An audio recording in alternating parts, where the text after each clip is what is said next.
Welcome to Law Chat with Girja, my entrepreneur friends. I'm Girja Parka Patel, and I'm a mother, a wife, a daughter, a sister, a businesswoman, a lawyer, and an entrepreneur, just like you. I believe in the power of storytelling and mentorship through stories. Whether 6 months in or 20 years in their journey, entrepreneurs have impactful experiences to share, which are full of mistakes and full of victories.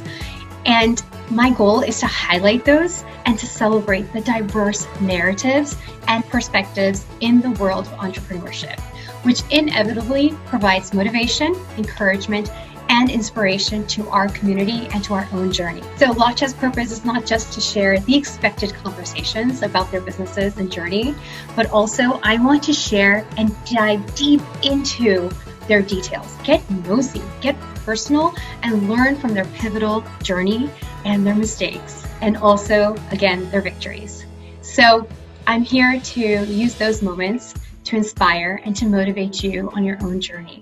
And of course, we can't run away from the law. After all, this is Law Chat with Girja. So let's dive in. Hi friends, welcome to Law Chat with Girja. And we have an amazing guest today, Miranda Anderson.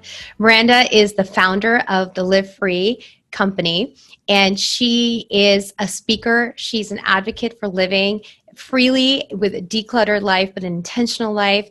And she has worn so many different hats, including being a mom of 3 and being a wife. But more than that, she is just expanding her business slowly and steadily. I met her at a conference at Thrive, and back in I think 2019, and we were both speakers at that conference, and I had such a privilege of actually sharing a table with her, hanging out with her, getting to know her, and then listening to her. She so eloquently shared with everybody why it is so essential to live an intentional but decluttered, clean life. And I am so excited to have her today with us on the show. Welcome, Miranda, so she can share with us everything that she's done, including being an author. And now you're coming out with some other books. I just can't wait to hear more about it. Yeah, thank you. Welcome. Thank you so much for having me. I'm thrilled to be here. Yes. Is there anything else that you want to add to the brief bio that I just gave? I think you kind of hit on everything.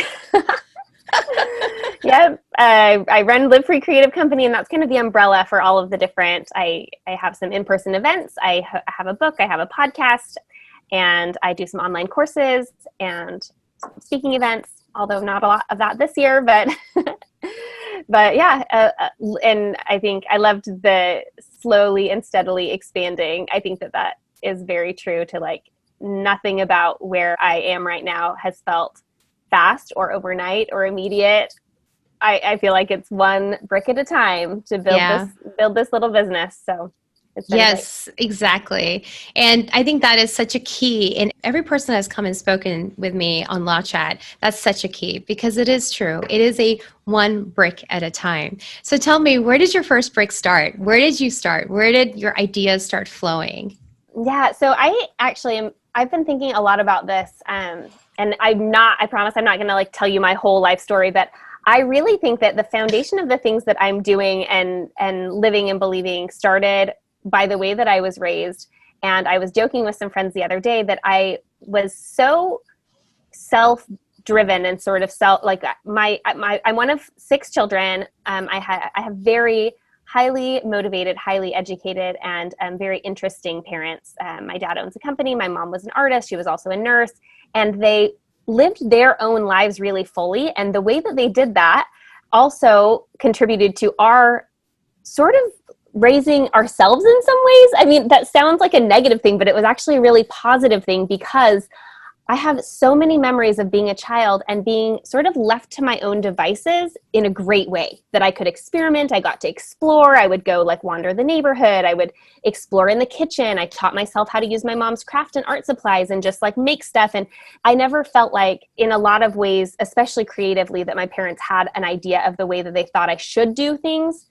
Creatively, it was like, make a mess, do whatever you want. You're a kid, like figure it out, you know? And so I learned how to do that.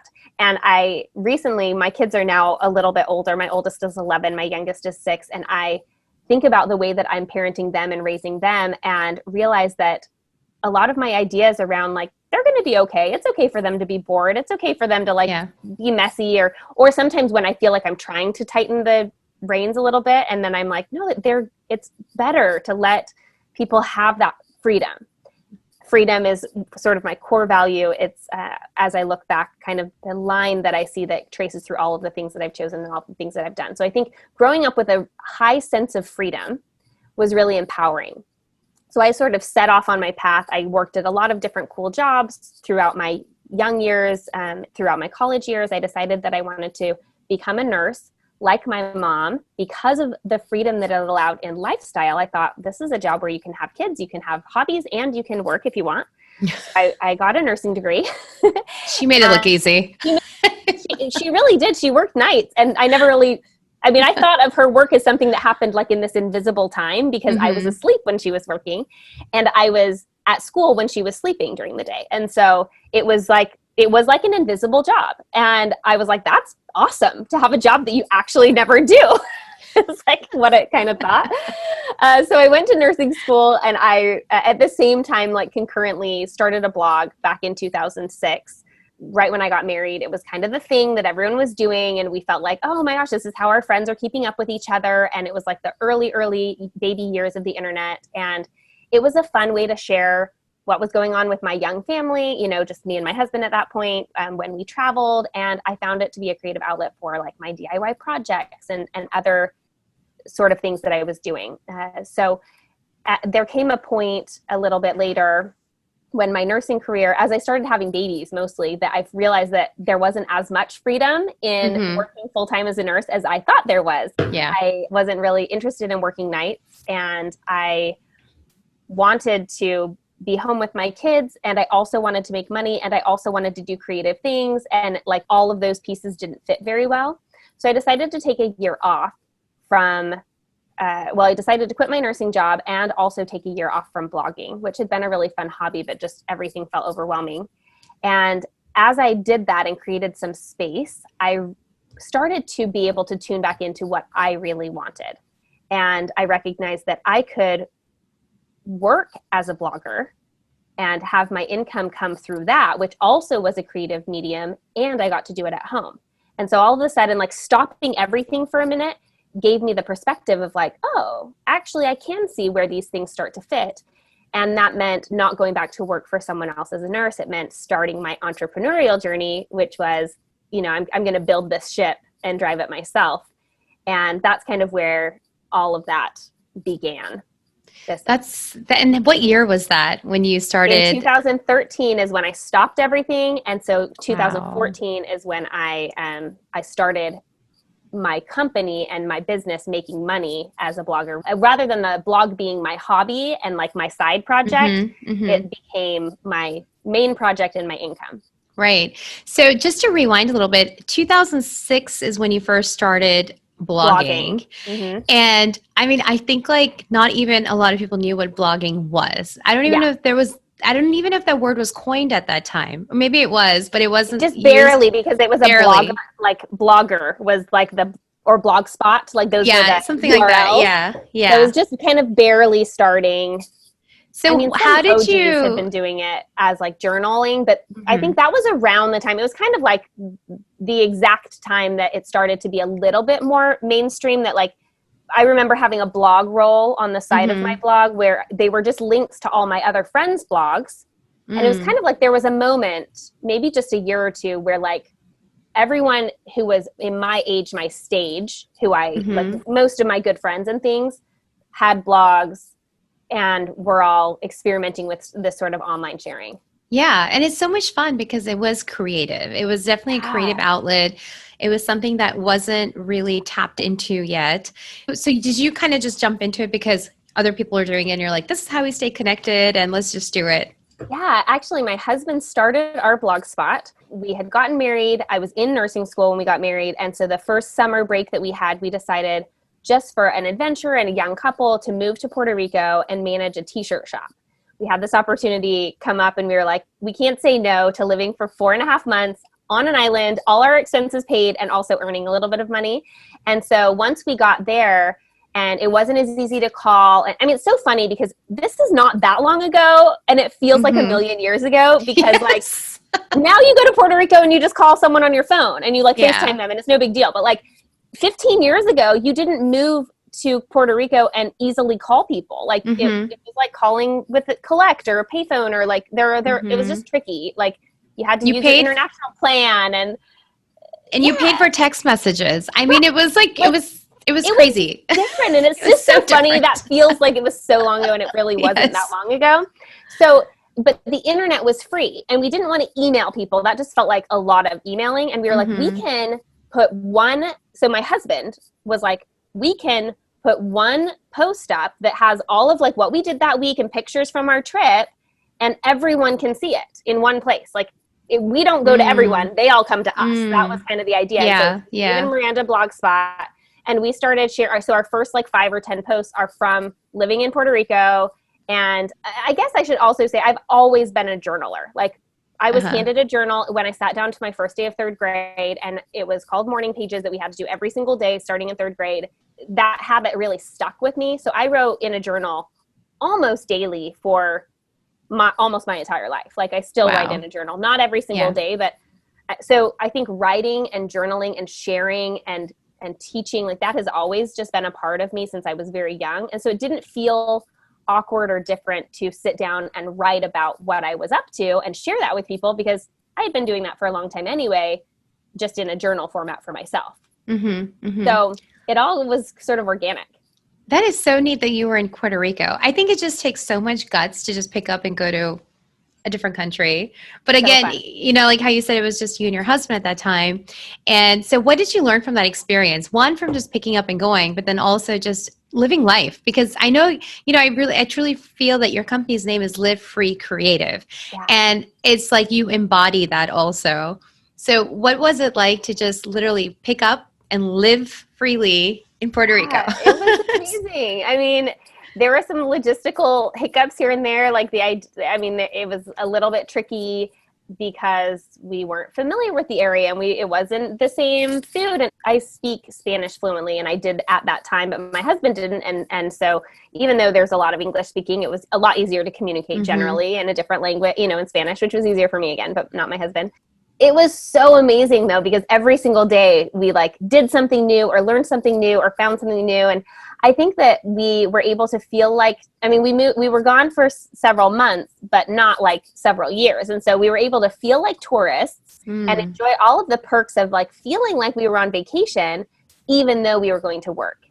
As an entrepreneur too, you know, it was interesting because I didn't have I didn't know that I wanted to own a business or own a company at that time. I was going to nursing school to work for someone else for my life. Like that's what my plan was.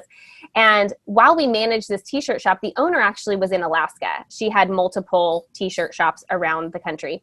And so she was in Alaska and not very hands-on and kind of said, do whatever you think will help the store sell a lot of t-shirts. And so we got this little taste of ownership and being able to like make up our own sales. And like we did a bunch of bonus sort of systems with the employees and things like that, that were just, it was like, again, like I was when I was a little kid, someone hands me a bunch of stuff and is like, do whatever you want. And I was like, okay, let's go. And it was so fun. It's so funny. I like never talk about this anymore, but I'm still proud of it. We doubled our sales over the year before during the 4 months we were there. Like, we kept winning awards for like this t-shirt. I mean, it was just crazy in this short amount of time. And all of that was just because we let go of some of the idea of the way that we thought it should be done. And we were like, let's just try some stuff. And it all paid off. Like it went amazing. So when we went home, the owner actually came from Alaska down, took us to dinner and like asked us to stay. Oh, wow. She was really nice. And we're like, I'm sorry, like I'm going to nursing school. He's about to go to law school. Like we can't stay managing your t-shirt shop forever. But it was really nice because I think it taught me a little bit about how having like taking some of the weight out of it and just like having fun and trying stuff. And it's a lot easier to do that when it's not your company and it's not your money and your investment. You know, it's a lot easier for someone else to say, okay, do what you want with my money in my store. Man, but did it pay off? I mean, it was so fun. Yeah. And also I think the whole idea of experimenting and, trying new things, because a lot of times you're right. When it is your own money or your own investment, your own time, you limit yourself at Totally. times because you're scared and you just don't know. But I think the key is to experiment because you just don't know if that will work either. So you went to nursing school, and then after nursing school, how long was nursing school? Like So nursing school is 2 years. 2 years. Long, but it's a 4-year degree. So I had gone to college to do all my Right. prerequisites. Then I did the 2 years in the program and graduated with a bachelor's degree of science in nursing and Right. became a registered nurse. So you did all that, and then you were practicing for how long? 5 years. 5 years. So then a lot of times people are nervous about that switch. So tell me, you just kind of said, oh yeah, I took a year off. But even that taking a year off for many people, that would be a contemplation of 1 year before to take that year off. Right. So how did you come to that decision? And what is it in you that you were like, you know what, I got to do this? Yeah.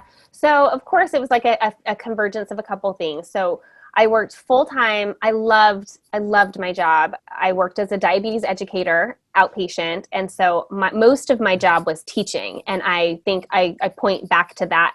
Wow, I had this real realization of my love of teaching and speaking.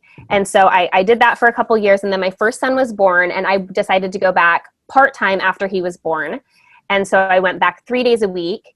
And then after my second son was born, I went back 2 days a week. So I was just kind of chipping away at it, trying to wrap my mind around how can I do this, but also be home and kind of that conundrum of I don't know how to divide up my time. And especially the job that I chose, I couldn't have worked nights anyway, because it's office hours. I was, working in a physician's tower, I wouldn't have wanted to, but it was just, I had kind of taken that option away. So then I was pregnant with my third daughter and I took a travel nurse educator job, which was fantastic. So I was going into people's homes and teaching them how to use their medication and answering questions and setting up sort of a plan of care for them. And it was really fantastic. I loved it.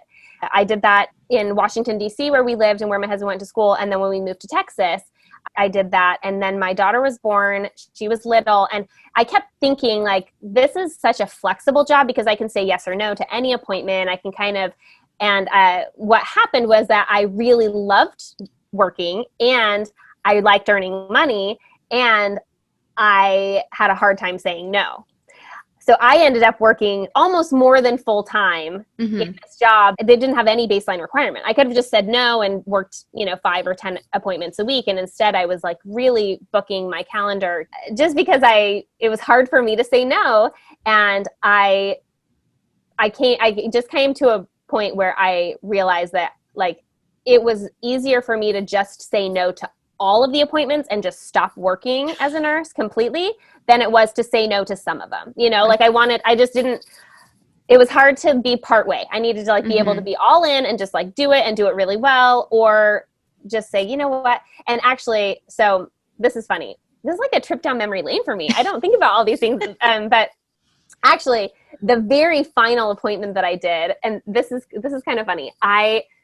So I was traveling. I was driving up to a couple hours away, and I had driven down to an appointment to meet with this patient who lived about 4 hours from my house in Austin.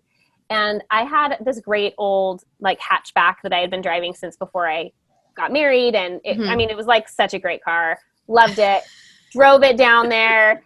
And I realized that my oil light was a little low, and the patient was living in the middle, Texas. He was way out in the middle of nowhere, maybe 25 miles from a town, on a ranch type of thing. And so I asked him, where's the nearest, I need to put some oil in my car, I think. So where's the nearest gas station? And so he gave me directions. I left the appointment. I started driving along the highway to get to the gas station, and my engine seized.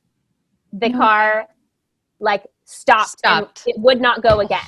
This was when that, and I don't know a lot about cars, but I think some the metal melted together. It was not going to move. It was, So I end up having to call a tow truck in the town, call my husband and say, I'm stuck 4 hours away. I'll be home at some point. Let me, And so this tow truck driver came and picked up my car, and he looked at it and he said, I'll give you $400 for it to smash it. And I was like, you got a deal.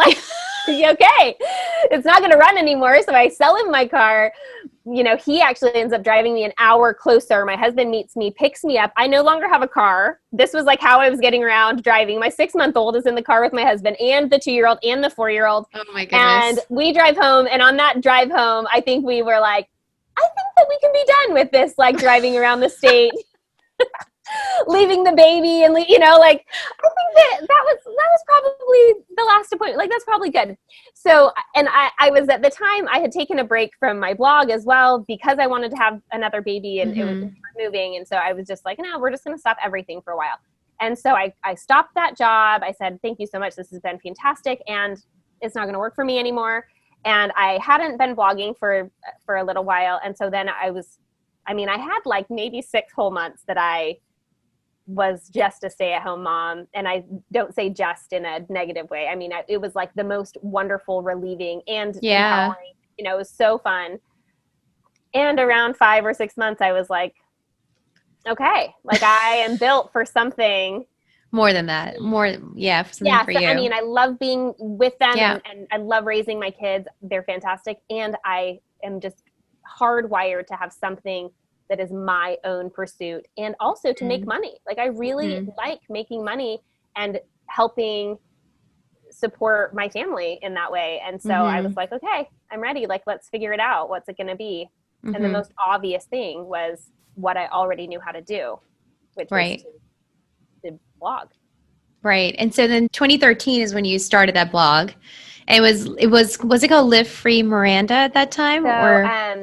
At the time, so I jumped back into it in 2014. I actually never like shut it down. I just didn't write on it for a year.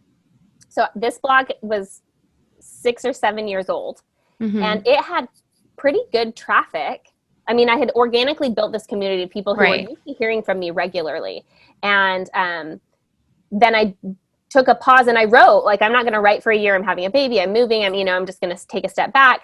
And then when I came back to it, I checked in with my analytics and I was surprised that even though I had maybe posted 3 times during the whole year, and I was used to posting 4 to 5 times a week, just for fun, that my traffic had barely dipped. Like, just barely. Like, I thought it was going to be like no one was reading it anymore. But turns out, because of the way that the internet works, people were still able to search posts that, like, search things that my post would answer those questions. And also Pinterest had started to be used pretty heavily in 2012, 2013. And a lot of my creative projects had been pinned. And that means that they were just, people were finding them brand new all the time. So this set me up really nicely because I was able to then start applying for sponsorship campaigns. I already had traffic. I already had this blog. And actually, I remember thinking, why have I not been doing this? Like, why have I not been taking advantage of this opportunity to make money through the thing I'm already doing? And so I started to do that mostly through agencies, through third-party media agencies that I would apply to the agency. And I would be approved pretty easily because of the amount of traffic that I had on my blog. And then individual campaigns would come in and I could apply for them and either get them or not. And if I got them, then I would do the project. And if I didn't, then I would wait for the next one. Yeah. And just slowly started to build this revenue stream through this hobby. And so when you say sponsorships, you mean like collaborating with brands and using their product to do your projects that you're doing, your DIY projects or your other projects that you're doing on your blog. Totally. Yep. So either a direct sponsorship where like a brand would take, like, basically I would write a post all sort of centered around their product. And sometimes it was, at the time my blog was 1 Little Minute blog. And I called it a creative lifestyle blog. And it was a lot of DIY projects, but also just like creative ways to live, entertaining things to do with your kids. I was a registered nurse working with diabetes. And so I knew a lot about food and nutrition. And so I talked a lot about recipes and nutrition and things like that.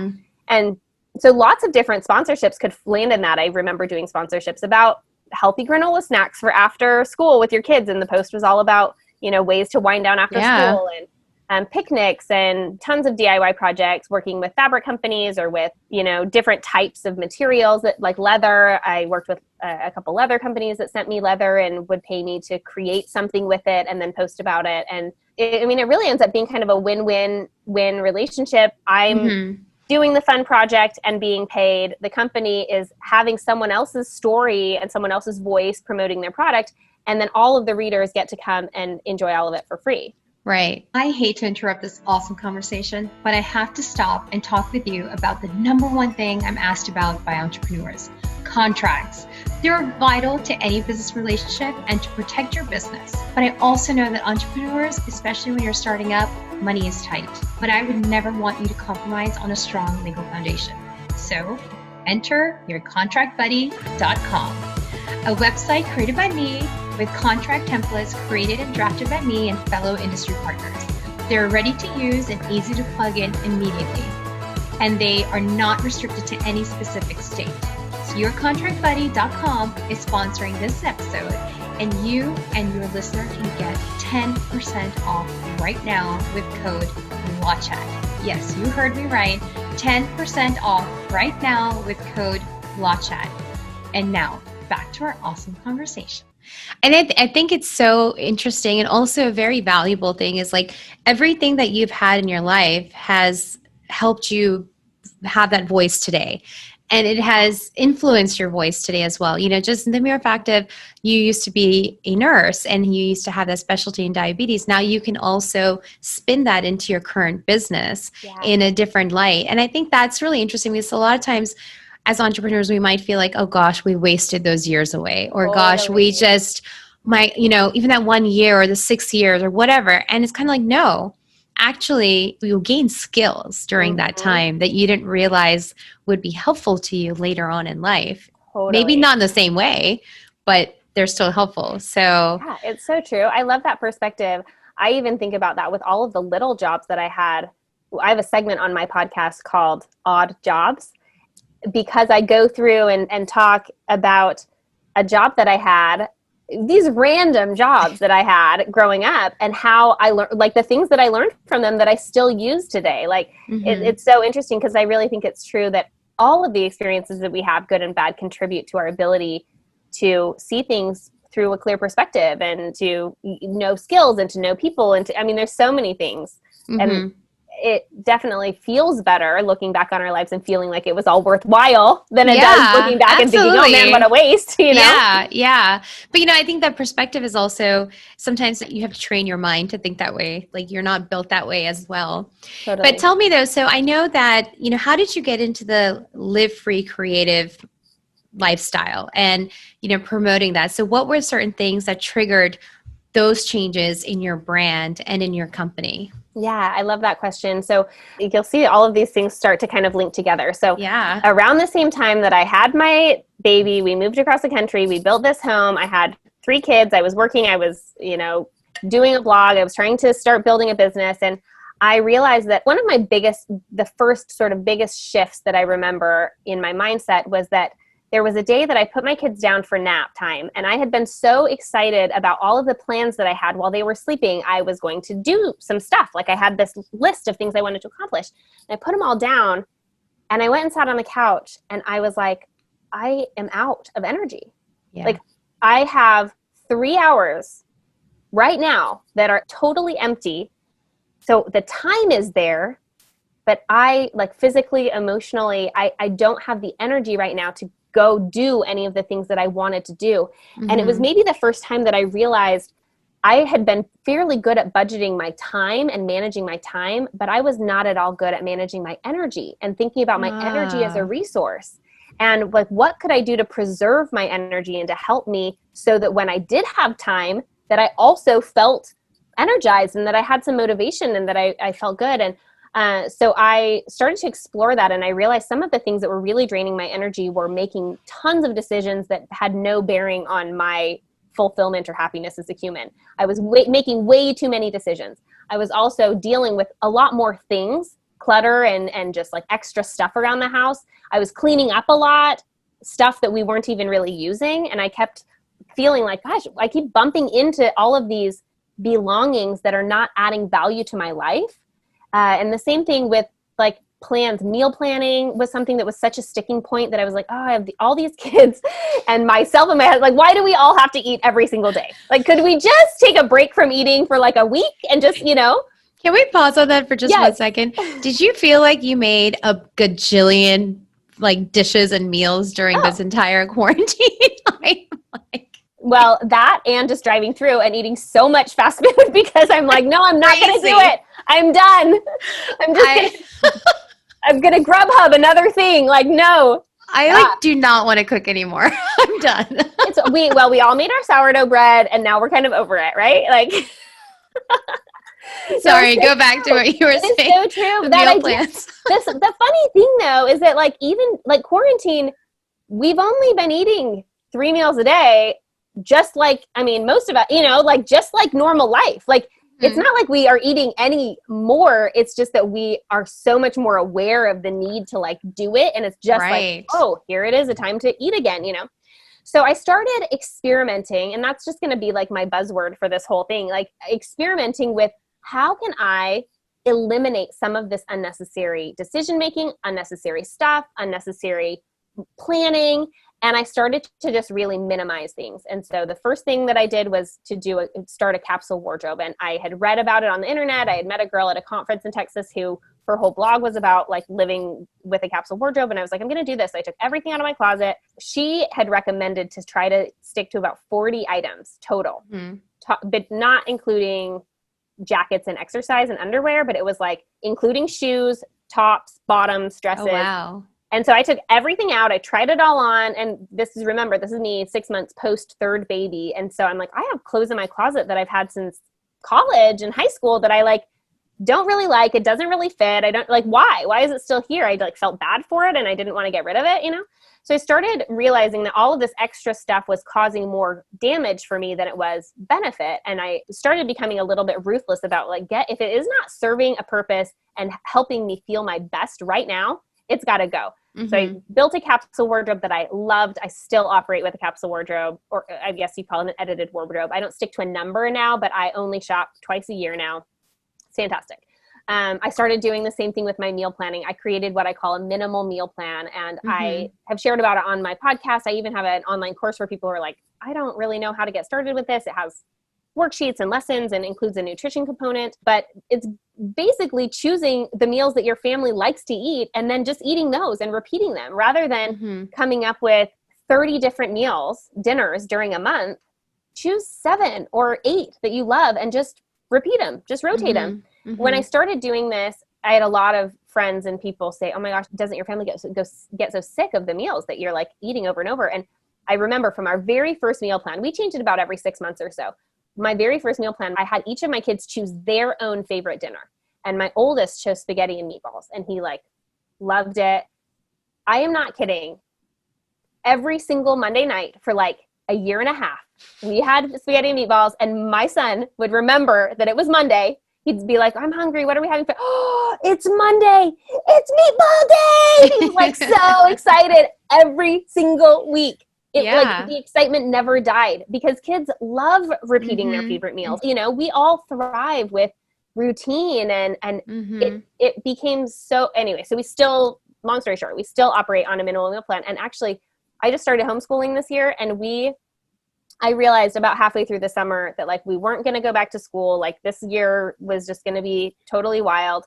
And so we started a minimal meal plan for breakfast, lunch, and dinner. Oh, wow. So I have a calendar in our family kind of hub area, and it has breakfast Monday through Friday, actually including Saturday and Sunday too for breakfast, lunch Monday through Friday, Saturday we do leftovers, and Sunday we do a picnic. And so it can be kind of whatever.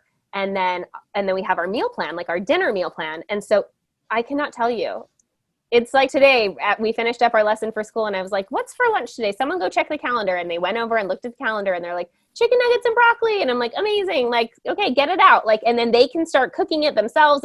It's just been so nice. And I realized like a school lunch does the same thing. I mean, they don't do it every single week, but they have a menu planned ahead of time. There's no reason for us to every single day stare at each other and figure out what we're going to eat. Like, no. So I just eliminated it. And now we don't think about it. I know what to buy for groceries. It's the same every single week, Yeah.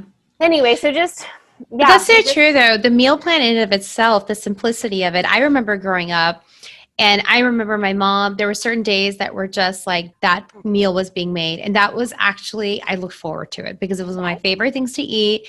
And it was on a routine weekly basis. And then there were a couple days that there was different things added and that would be exciting. Yeah. But you're right, with school also, you know, every Friday was pizza day. Yeah. And then they would have like weekly menus that would just alternate. Every week would be a different version of that. But it was literally the same thing. Totally. And I completely agree with you. I think like having a meal plan is a great idea. I implement meal plans also, although it's not as simplified. And plus with this quarantine time, we've been experimenting with recipes. With lots of different recipes, yes.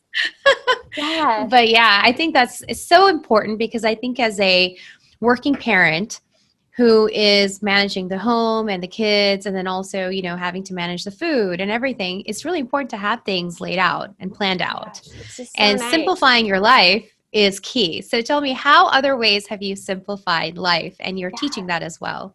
Right. So, I mean, I just have kind of gone through in my own life, where's the friction? Where are the rubbing points, the things that are making me feel frustrated over and over again, or the areas in my house that I like open a closet or a cupboard and I'm like, I don't know what to do there. Those are the areas that I focus in on and figure out, what do I want to happen here? What would be the ideal way for this to go or for this to look? What do I need right here, right now? My goal is to eliminate all of the unnecessary and to preserve and create space for the things that really matter to me, the things that I love. And I'm talking about belongings and activities and, you know, hobbies. Like I sort of have just over the last, so I guess in 2015, my blog changed to Live Free Creative Company. And I sort of realized through all of these simplifying and decluttering experiments that was kind of the direction I was going. My personal email, Dave and I lived in New Hampshire when we were very first married. Well, I guess he started law school in New Hampshire and then later transferred to Washington, D.C. And so Live Free or Die is the state motto for New Hampshire. And we got our first emails out of college, like it wasn't a .edu email, and Dave was doing a play on Live Free or Die. And I said, well, just get me one of those too. And I became Live Free Miranda. And so so I had that email since 2008. And I was going round and around. I knew that I wanted to rebrand my blog a little bit away from full DIY. Like it was really like a project-based DIY blog and this creative lifestyle blog. And I wanted it to add this element of simple living and organization and decluttering. And so I was like, okay, what does this rebrand look like? And I went through a bunch of things and I just kept coming back to Live Free Creative. And so that's what it became. And it was nice. I didn't have to change my Instagram handle or my email. Like it was already there. Yeah, it was perfect. So I've just over the last several years sort of systematically gone through my life. And here's the thing that people, I think we falsely believe that you go through it, like you go through your closet and then you're done, or like you figure out a meal plan and then you're done. The trick to this is that it is a way of living, like the figuring out the systems and the decluttering and like this is a way of life. And so it's almost like, I remember when I was a kid thinking as soon as we nail something down, they grow up and we have to change it, like their sleep habits or something, like their nap times. Like as soon as we're like, oh, we've got this nap time down, that's when they're a little older and you switch it. That's what happens. And I think it's a beautiful thing because I love the flexibility and the freedom of like, well, we're going to try this for a while. And if it works, fantastic. We're going to change it someday. And if it doesn't work, great. We're going to have to change it anyway, you know? So it kind of creates this flexibility. So we really have, simplified our meal planning, our scheduling, so many things that I used to try to make time for because I thought I should, or make time for because someone else invited me to participate in something or to do, I think Jen Sincero sort of coined the idea, if it's not a hell yes, then it's a no. Yeah. I'm like, yeah, like if it's, I love that. I'm not so excited about something, then I should probably not do it. Like it's just not worth the effort and the energy. So then we had a big sort of pivot moment. Do you want me to talk about our year of not shopping? We're going to get there. I'm like still amazed by that. So, I just to recap a little. But what I do love is that what I'm really hearing a lot is the fact that first you said budget your energy. And I think that is so important. But budgeting your energy is not a one-time deal. It's a lifestyle that you're living. It's the way you are maintaining that lifestyle. Because I think it's so true. I mean, it's just, how I can relate to that totally. It's just, I have free time, but I don't want to do anything. I don't want to do anything. So like, it's literally a D&D. Do not disturb me right now because I just want to sit and do nothing. Mm-hmm. And I feel terrible after doing that also. It doesn't make me feel good. And, there's certain parts where I'm like, I also have to give myself grace for allowing to sit down and, just veg out and do nothing. Mm-hmm. But when I'm doing more of that and not the other things that I really want to do, then I love that because I've never thought about budgeting my energy. You always think about budget and money and this and that, but budgeting your energy is also part of budgeting your time. Totally. And investing in things that are a hell yes. Mm-hmm. And I love that. Like that just is, it's a lifestyle change and saying a hell yes. And if not, walk away. Totally. But yeah, so I know that, that's where you started from. Now, when I met you, you had just written a book or you were I think that publishing at that time or I think it hadn't come out yet.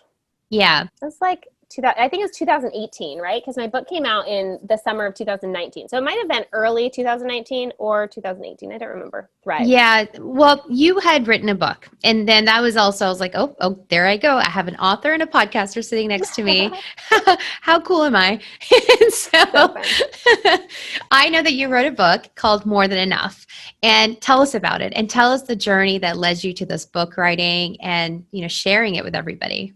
Yeah, so the book was sort of the best way to tell the story and share the lessons that our family learned during this year that we took, stepping outside of the ideas and cultural pressures of more is better. In the beginning of 2017, after just spending the last couple years sort of experimenting with simplified living and with decluttering and with minimizing and all of these things, I was watching a documentary on Netflix about minimalism, and it just didn't ring true for me because it was like a lot of very independently wealthy white men, unattached, who decided to quit their super high paying jobs and live out of a suitcase while they became digital nomads for a year. Yeah. And it was like, why doesn't everyone do this? And I'm like, well, not everyone is white, male, super rich, and has no attachments. It's just you can't do that. Yeah. It's not realistic. And I was like, I recognize my privileges as being white, being middle class, owning a home at the time, being able to get married and to have an education and all of these things. And I was like, there are factors in that like nomadic lifestyle that just doesn't fit for me. And even if it did, I don't know that I would want it. Mm-hmm. And I didn't think there was this sort of one way to be a good minimalist. And it was like trying to figure out what are the elements of the idea of minimalism that I can really apply. And the one that really stuck out to me the most out of the whole sort of documentary was the idea of using what you already have. And they talked about how many people have all this stuff, but they don't even use it because they're busy buying more or because they're busy at work. Like they buy all of this recreation equipment and it stays in their garage because they're working so much that they never actually play basketball or go rollerblading, And so I turned to my husband and I said, what if we spent the next year using what we have and not buying more? And he was like, tell me more. I don't really know what you're talking about. And I said, I just think that we have enough stuff. We have enough clothes. Like at this point, I had been using an edited wardrobe for several years. I knew that I didn't need I could survive a year without buying a single article of clothing. Mm-hmm. I knew that because I hadn't been buying that much clothes anyway. My kids had plenty of toys. We had lots of art and craft supplies. I was like, other than food and gas, which we would need to replenish because those are consumable items. And even things like lotion and shampoo, I was like, I probably have enough back stock in the lower cabinet that we don't even need that, So I said, what if we decide that we're not going to buy anything non-consumable for the whole year and we approached it as an experiment, as like a personal challenge. Let's see how far we get. Let's see what we can do. And it became really fun. So we explained to our kids the next morning who were young, 5, 3, and 1 at the time, or 3, 5, and 7, I think. We're not going to buy anything. So if we go to Target, you see a new toy, then we'll wait. We can write it down if you want, and we'll wait until next year and whatever. Yeah. So we sort of proposed this idea and we just got started. And we didn't decide and stock up and then start. We decided and just we're from now until cold turkey. You're doing it. We're not going to, yeah. Yeah. Yeah. And so we did this, and I learned very quickly that the easiest way for me to not buy a bunch of stuff was to unsubscribe from a bunch of emails and to unfollow people on Instagram and social media who all they did was sell me things. Yeah. And to not go in stores unless I had a reason. Like that shopping as like a hobby was, if I didn't want to buy anything, then I couldn't see a reason for me to be there surrounded by messaging telling me that about all the beautiful things that I needed. Mm-hmm. And as soon as I made this decision, I started to, it was like a light switch that I turned around. I remember I was standing at the island in my kitchen talking to my husband. We make this decision, and I turned around and leaned against the island, and I looked at my living room that had all these windows looking into our backyard. And I looked at it as if I had never seen it before, because instead of looking past all of the things that I owned and thinking about what new art do I need, or maybe is it time to get a new rug, or maybe I should refresh a little bit in here. It's like I closed all of those doors for new things, and I turned and I looked and actually saw my home, this beautiful space that we had created and that I'd lovingly collected things and put things together. And I loved my home. Yeah. But I hadn't been loving it, like actively loving it, because I was so busy thinking about how I could tweak it or change it to make it better.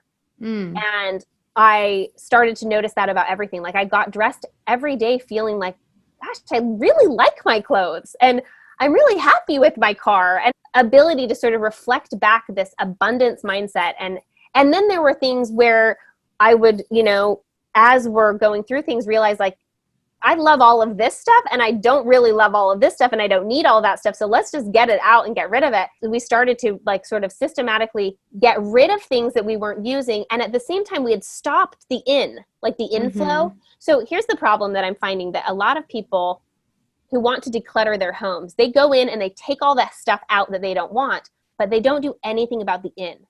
So they empty a shelf, and they promptly, sometimes literally the same day or the same week, go to a store, and because they've created space, they go find things to fill it.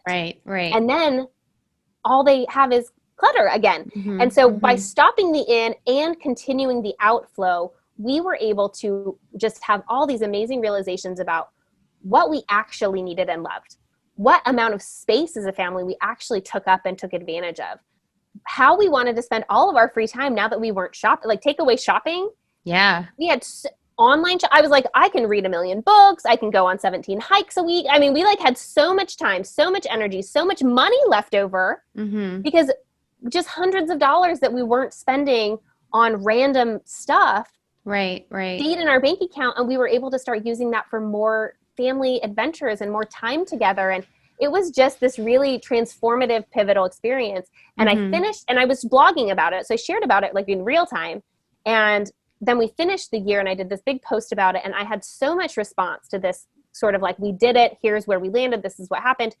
I thought it's just the easiest way for me to share this story is not in these disjointed blog posts. It's in writing it all together and adding in some like the perspective of like a year later, how we feel about it and how we're still using those principles in our lives now, many years later. And so I wrote the book to share about that. And we can get your book at Amazon. Yeah, on Amazon. Yep. It's more than enough. It's on Amazon. It's also available on my website at shop.livefreecreative.co. If people are international, I don't think Amazon does well with the international shipping. If you're using the US. So most people I've sent it all over the world. If you want to buy it from a different country, go to shop.livefreecreative.co. Yeah. Just your website, which all the links will be at the bottom anyways. Just the website. So quick question though, were you ever tempted in that 1 year, like, oh, maybe I'll just buy this one shirt, or maybe. Totally tempted. In fact, there were a couple times that I did buy things, and I share about those in the book, what they were, the mindset around it. And one of them I even considered a big win, because rather than what I would have done before of like, wow, this thing's on sale, I really have been looking for one of these and I've needed one, and so I'm going to get it. I saw it, paused, thought, I'm not really buying things this year, or like I'm not buying things this year, and I've been looking for one of these. I can think of all of the times and ways that I'll use it. It also is on sale. It's also from a local store. It's also made in the US, which are all values that I want to, And I was able to make a very conscious decision to include, to buy this thing and to sort of break my own the rules that I had created, and then share about it as like, perfection for me does not mean not making a mistake or not bending the rules. Perfection means bringing a level of intention to everything that I'm doing, or I'm not even aiming for perfection. I mean, I talk about this a little bit in the book, the idea that like for so many people, if you skip a day or you eat a cookie or you relapse in some way, you do the thing that you said you weren't going to do one time, you give up.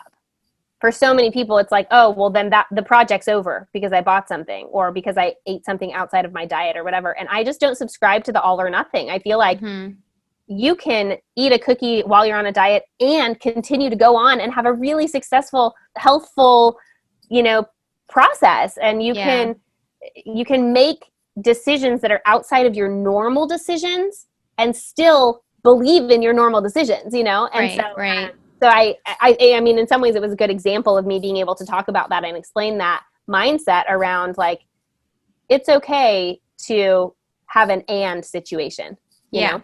Yeah. I think that's so nice that you've added that because, when you have your own business also, even as a mom or a dad or a parent, there are times when you do make decisions that might be completely against the grain that you were built with or what you always preach. But it's okay because you wouldn't know what it would be like unless you experimented with that or tried it, right? So sometimes there are opportunities that are posed to us that may be something that we're not comfortable with, but in the discomfort is when we grow. And I think that's what was going on with you also, like in your discomfort, you were growing. And so I know that you were saying that you still apply some of the principles that you've learned. So how has that impacted your business and the way you are now running your business also? Yeah. So the book was a really fun pivot for me. And also during the year, obviously as a blogger, even though, I mean, I was working all of my revenue when I started previous to the challenge, all of my revenue as a blogger was coming through these third-party contracts, working with sponsors to promote their products. Well, I decided that I was not only going to not buy products, but I also was not going to work with companies who were selling. I didn't want to promote products that were non-consumable during this year that I was not. The whole point was to not have the stuff. So the only work projects I was able to take during that year were with companies who had consumable products that aligned with my values. So that decreased my workload somewhat and also made me realize that like, I want to run a business that's aligned with my personal values, and being a constant promoter of products is not necessarily aligned with my messaging, which is also, you don't have to buy everything that everyone tells you to buy. Like it's hard to be the person who's selling things and also saying, don't buy everything.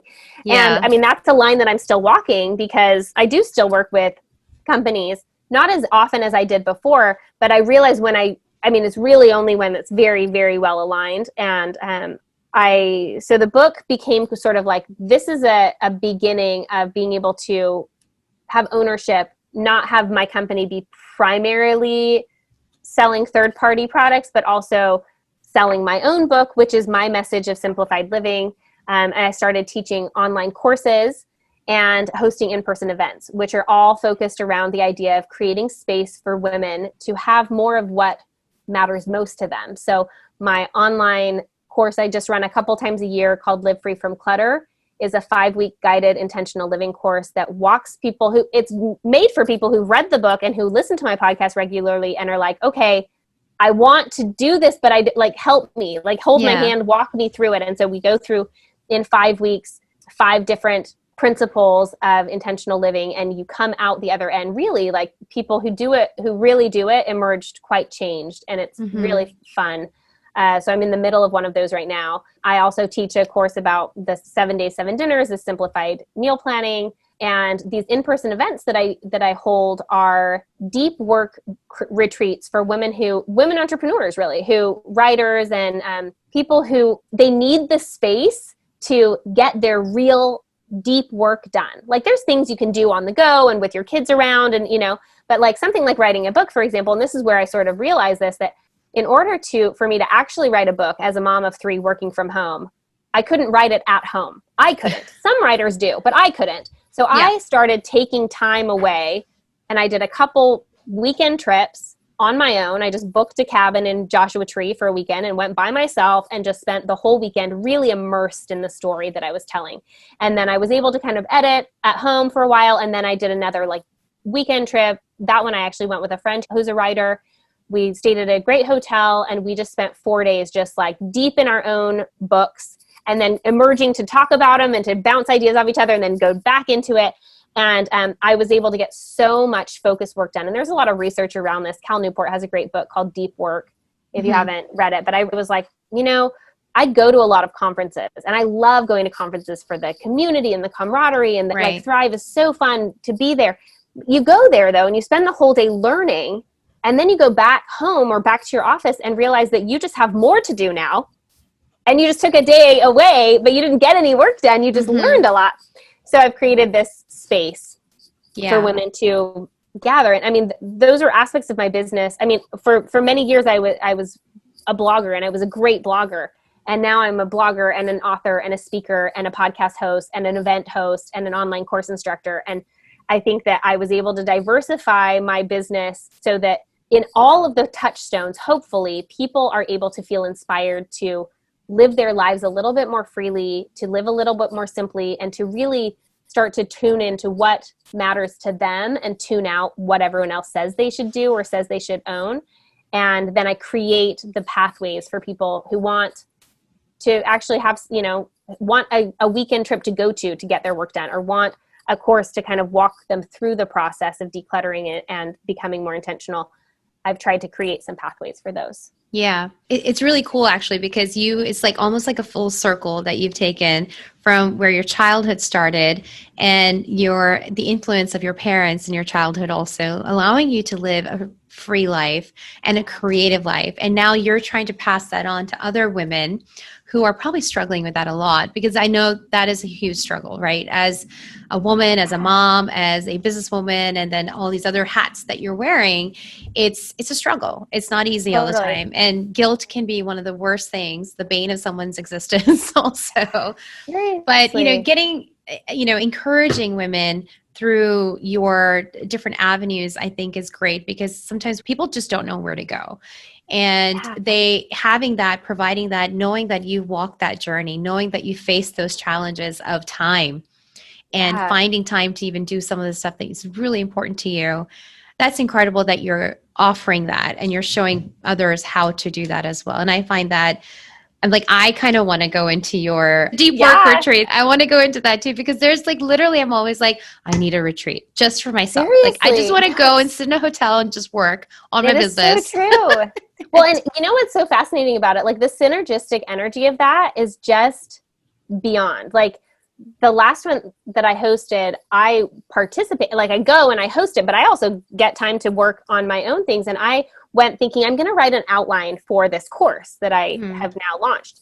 And I wrote the outline in the first session, like the first deep work session. And there's 6 of these like really focused sessions so I wrote the outline during the first one, because I had cleared it. I mean, I was like, the kids are gone, the food is taken care of, like everything's taken care of. I'm just going to work.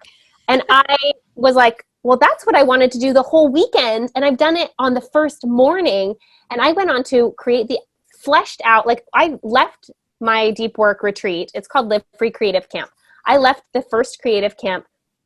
All I needed to do was sit down in front of a mic to record my lessons and set up the website. I had all of like everything fleshed out, 30 pages of this entire course written start to finish, ready to go. And I sat down, like I came home with like, now I know I have everything I need to do the next step. And it's taken me months. I mean, I don't know if I would have done it, honestly, if I hadn't gone. There's all those things that you just are like, and the same thing with writing a book. I know 100 people who want to write a book, and they're like, I just need to start. I just need, I think we don't realize so many of the things we want to do, all they take is doing them. Yeah. But that seems so daunting. Like, it took my computer, like all it took, the only tool that I used to write a book was my computer. Yeah. Like, I just sat down and I wrote the whole thing on a Google Doc. Like, I mean, it's just so funny because we think like, oh my gosh, writing a book is like all of these big things. And it can feel overwhelming, but I broke it down into little sections and I wrote it on a Google Doc initially, and it's just so funny. Like, but it's that easy. It's just taking that first step. It's that first step that matters. And clearing the other stuff away, like deciding instead of all of that other stuff that I normally do, I'm going to do this thing right now. Yeah. And I think we have to do that every day anyway. Like there's so many choices and so many demands on our attention and our time. And some of them are just easier than others. It's just easier to pick up my phone and scroll through Instagram. It's just easier to, drive through, take out than go, make a meal. I much prefer and actually feel fed and feel enlivened by other things. But if I'm not conscious, then my mind and body want to take the path of least resistance because they're smart, But those aren't the things that really light me up and really help me feel like I'm living my best life. Right, exactly. And that's the key. And I think that's what's so beautiful about your entire message is to live your best life, but living intentionally and simplifying it and experimenting also, right? Like, I think those are just kind of like the core values that you keep on bringing up is living that way, is being free and free to make that decision to experiment, free to make the decision to be creative. And so I think that's really, it impacted me. Like I gained so much from just this conversation with you, but this would not be called Law Chat if I did not ask about some law stuff. So tell me if there's like a couple things or one thing that you're like, oh gosh, I wish I had known this before I started or before I got into this particular business relationship. What would that be? Your husband's a lawyer too, right? Yeah. So my husband's an attorney. He is a patent attorney. And he works for a chemical company. So like not a whole lot, there's not a whole lot of crossover. It is nice once in a while to like say, so what do you think about this or that? I think that, so I have a couple turning points. One of my big turning points in my business was when I decided to incorporate as an LLC. And it's like, it seems like such a little thing. And in the age of like Etsy shops and like bloggers and influencers and all of these things, like it seems like maybe just optional, like, oh, I'm just like selling some stuff on Etsy here or there. And maybe and so for many years I had done, like, I was running my blog. I had run an Etsy shop. I sold handmade, I was a seamstress for a long time. And so I sold clothing on Etsy. I don't know, all these things. What haven't you done? I don't know. I did a little bit of everything. I love it. But when I decided with 1 Little Minute blog, actually, when I was like, okay, I'm going to like make money as a blogger, I decided to get an LLC for 1 Little Minute blog. It was the first time that I was like, well, it was the first time that I was like doing a real business. It wasn't just like a side hobby or just kind of like a little thing. And I think, it wasn't making a ton of money, but it wasn't even about that. It was like, as soon as I decided I'm going to go through the steps to make this official and legal, I was so empowered. And it also brought a couple responsibilities. Like I needed to like pay the taxes quarterly and things like that otherwise like weren't part of my business. But it was just really empowering. And the same thing happened when I switched businesses, and I switched my business when I moved to Virginia to Live Free Creative Company.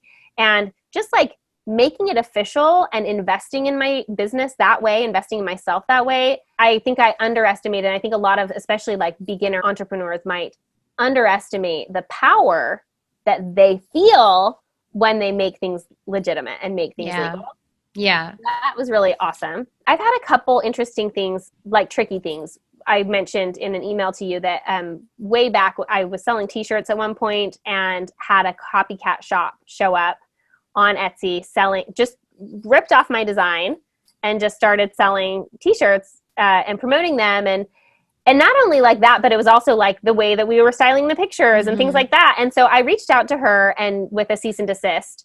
But I also realized, and in talking to my husband, like, I mean, I have I guess an inherent copyright, but I hadn't gone through to copyright or trademark anything. Like it was just, you put something on the internet and people have claim to it, So that was kind of it went back and forth. And ultimately I decided to just drop it because I hadn't really legalized any of my claims to this design. And it was just more hassle than it was worth, so it was a good lesson in like, if I really care deeply about something that I'm creating and promoting, then I need to make sure that I protect it in a way that it is legal and binding. And then that has a lot more power than just saying, hey, it hurt my feelings that you're using my design, because that happens.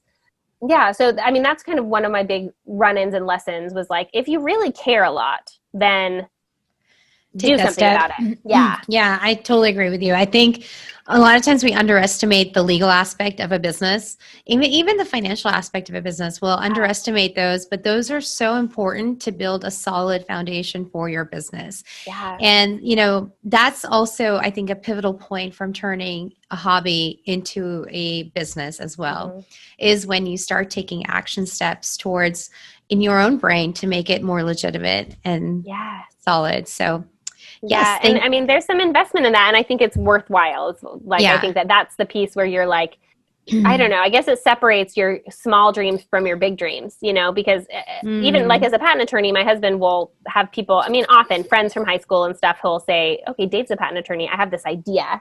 I mean, everyone who has an idea is like, should I get a patent on this? And so he'll kind of talk them through the process a little bit and give them an idea of maybe what it might cost to actually move forward with patenting something or making it legal. And it's a real quick sifter, right? Because if someone's like, no, I believe in this idea and I believe in my invention, I believe in these things, then I am willing to invest in it.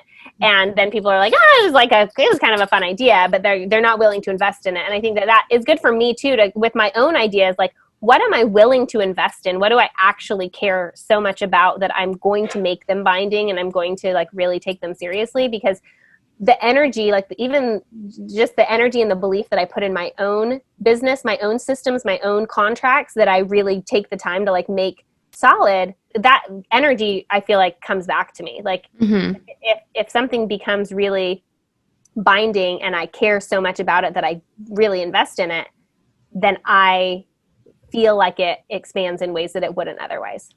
I 100% agree with you. 100%. I think it's getting that mindset to know that this is real, this is important, and then I need to move forward with it. Yeah. It's also thinking abundantly. Totally. And abundantly about your business and about your future as well.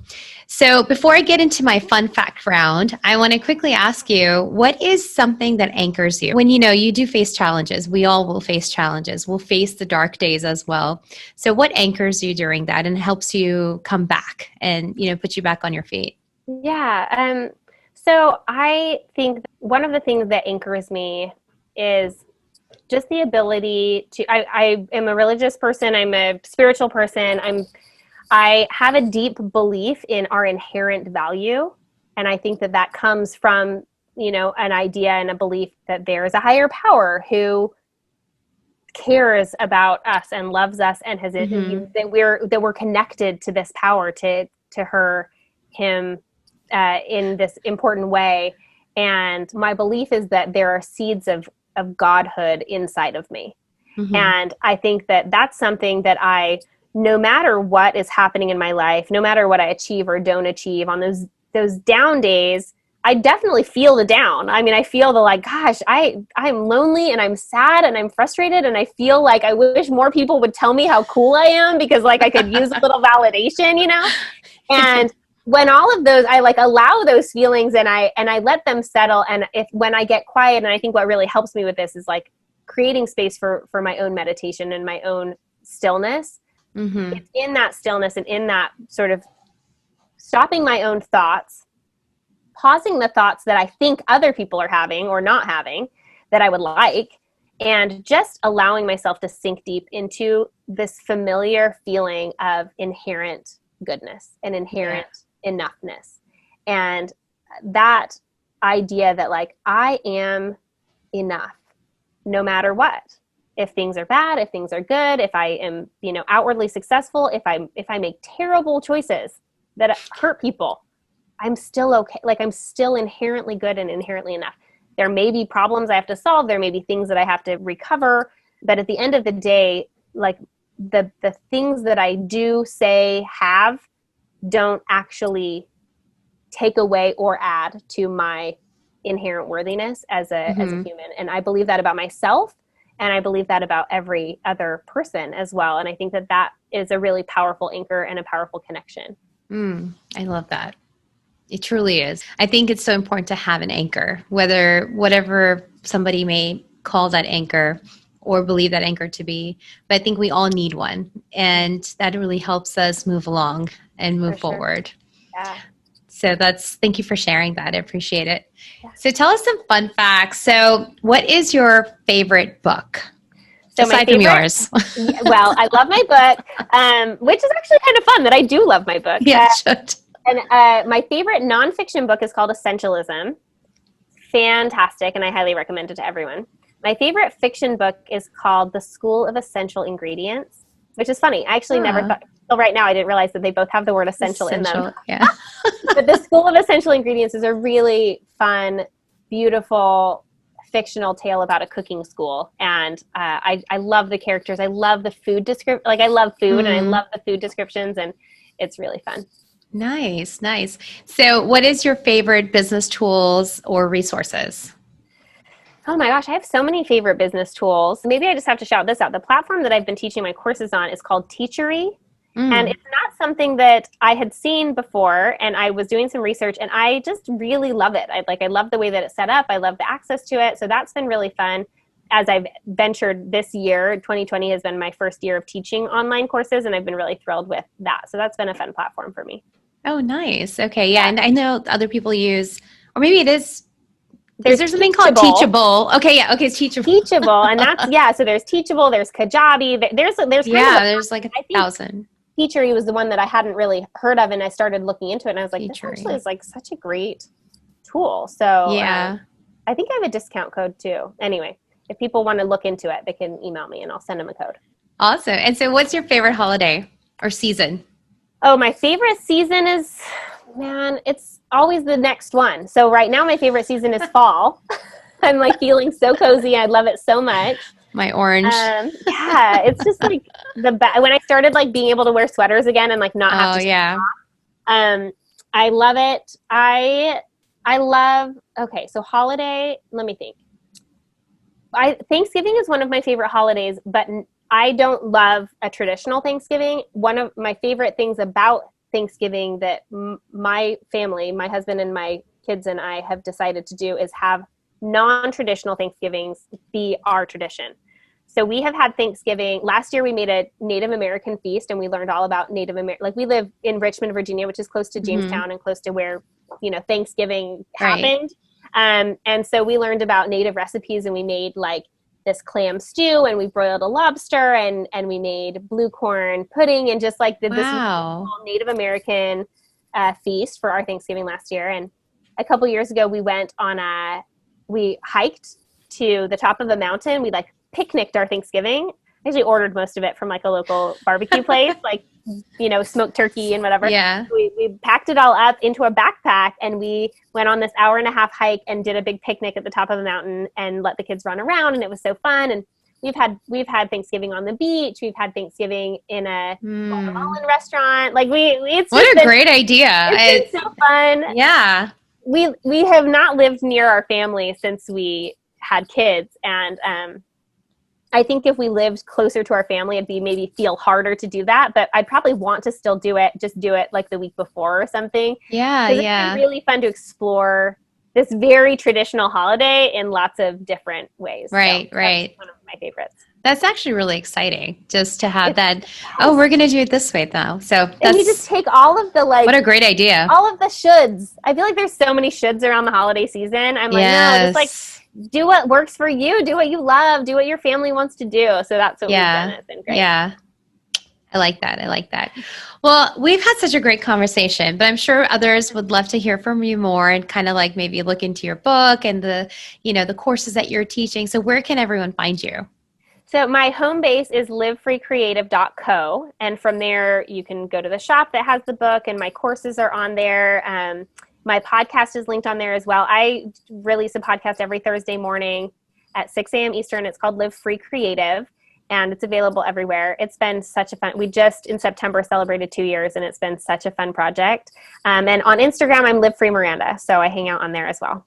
Well, I follow you on your podcast. I follow you on Instagram also, and I love your feed. And your podcast is also awesome. A lot of great nuggets. And today also you shared amazing nuggets of, you know, just thriving and living. And I love that because my personal belief is also to live abundantly and to live life. Yeah. And I think it's so important to take out the shoulds, and it's important to experiment. And it's important to also, you know, have the ability to take that leap of faith, even if it may not be perfection, and it may be something that you totally mess up. I love that. Totally. Thank you so much for being with us today. I'm just so happy that we were able to have this conversation. Totally. I'm thrilled to be here. It's so fun to chat with you and to catch up. Thank you so much for joining Law Chat with Girja. I love these kind of stories and conversations where we can be real, honest, and open, and having fun at the same time. I hope you are inspired and motivated to keep doing the amazing work you are doing. If this is something that gave you all those feels and then some, truly motivated and inspired for you, you can show your love in all or one of these ways. Be sure to give this video a thumbs up, subscribe, and share this video with your community and tell them about it, or share with somebody that can benefit from it. I look forward to seeing you next time on another episode of Law Chat, and until then, keep moving forward. Bye.